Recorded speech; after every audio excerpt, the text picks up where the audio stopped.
Hi, I'm Dana Sardano, and this is the Ubuntu Room. The Ubuntu Room is a place where we discuss all things personal empowerment, all things spiritual development, and everything that falls in between. It's a place where we recognize that the power is in our hands to create the lives that we desire. You okay? Okay, I'm not distracted easily. The power is in our hands to create the lives that we desire, that nothing is outside of us, and that personal empowerment and spiritual development are very much intertwined, and that wherever we fall on our own journey of self-discovery, that we fall somewhere on the spectrum, and I'm hoping that by having these conversations, I can meet you where you are and maybe help you along the path a little bit. Today we're going to talk about the nature of our reality. But before we do that, I want to share with you a little bit of my backstory. Last week, I talked about the philosophy of Ubuntu and why Ubuntu is so important to me. And today, I really want to give you my why, because I think it's really important in understanding everything that I present when we have these conversations.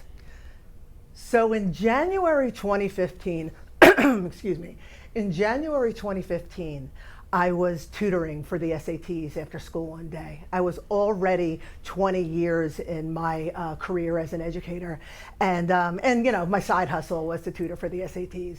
So on a Friday, I was scrolling through my phone while a kid was taking a practice test, and I texted my husband and asked him if he wanted to do one of those painting with a twist classes, because when I was scrolling through my phone, I was like, oh wow, an ad. And every Friday night, I had young children.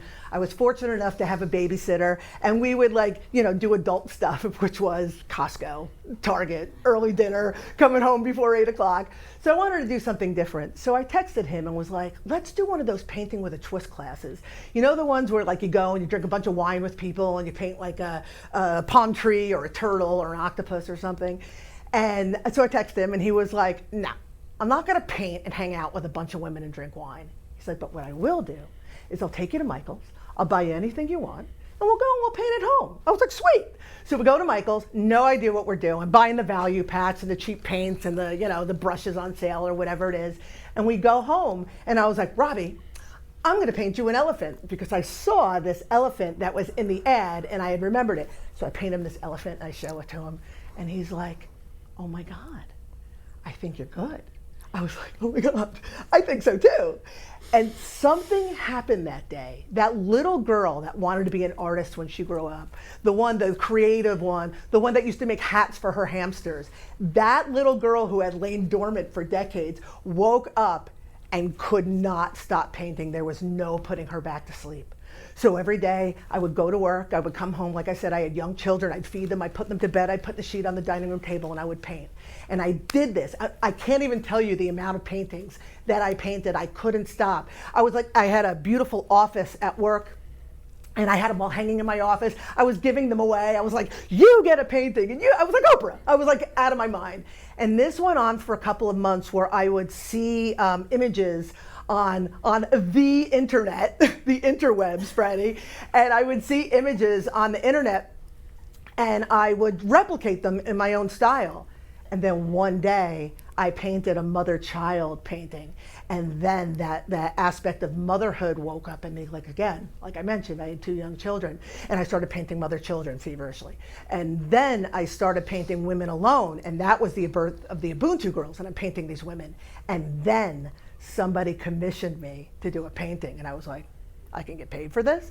And then it just continued to expand. And I wound up doing art festivals. I lived in Lauderdale by the Sea at the time, and I did an art festival in my neighborhood. And then I put a bunch of paintings in my car, and I was banging on the doors of every cafe and bar in town so I could hang my stuff up. And I was doing exhibitions and like I said, local festivals. And it just continued to evolve and evolve. And by 2016, I'm like, oh my God, this is what I love to do. This is where my passion lies. But the problem is, the more my passion expanded for the art, the more dissonance I began to feel at my job. And it began to get uncomfortable. A job that I once loved was uncomfortable. I hated going there. And by the spring of 2016, I self-sabotaged. No, I'm not going to get into the story. I actually wrote about it in 10 Recommendments. It's a little embarrassing. It doesn't paint myself in a great light. But let's just say I mouthed off to the wrong kid, and when you're in a private school, whoever's name in the library, that's who calls the shots. And it got a little bit ugly there, and again, things got a little bit less comfortable. And by the summer of 2016, I was like, I got to get out of here. So I said to my husband, Rob, I can't do this anymore. I can no longer do that when I know I can do this. And he was like, you want to leave your job? We were both making, each of us were making just at 6 figures. We were doing well. We were living the lifestyle of doing well. Just renovated our beautiful home, and like I said, in Lauderdale by the Sea in this beach community, and life was good. And he was like, you want to leave your job? He's like, we have to sell this house. You got to get rid of that fancy car that I made it in my career car. You got to get rid of the car. Handed him the keys to the car. We put the house on the market, and I swear to God, no exaggeration, in 6 months we moved. And we moved to a more rural community. We moved to Jupiter Farms, about an hour and a half north of us. And we moved out to the sticks. And like I said, I sold the fancy car and was driving something more economical. And for 2 years, I was figuring out what my next move was in order to make a career out of being an artist. But what I didn't know was by moving back or out to nature, by following the joy, by having faith in myself and trusting myself, by releasing the fear, by ignoring the naysayers, by doing all those things, I was actually on an unintentional spiritual journey.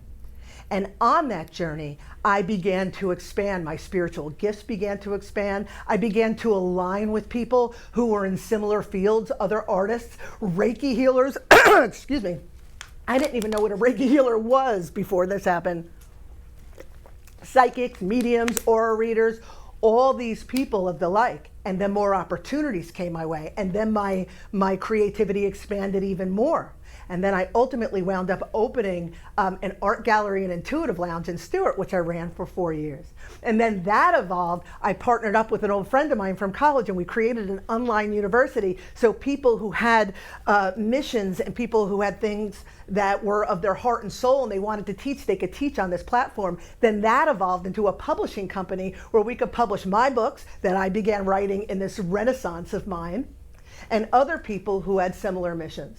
And it just continued to evolve. I did a podcast, and I've done video series. I'm here with you now. It's an amazing thing. I learned that when we just let go of everything outside of us and follow the creativity and the joy and handle our business, because there was a lot for me to unravel with my own limiting beliefs and my own fear-based stuff that I had to look at and handle on this spiritual journey of mine. So hand in hand, when we follow the joy and handle our crap, we can then wind up in this place of empowerment, of joy, of peace, of freedom. And I'm saying this, and you've got to believe it, because you can see I'm coming out of my seams. I want you to have what I'm having.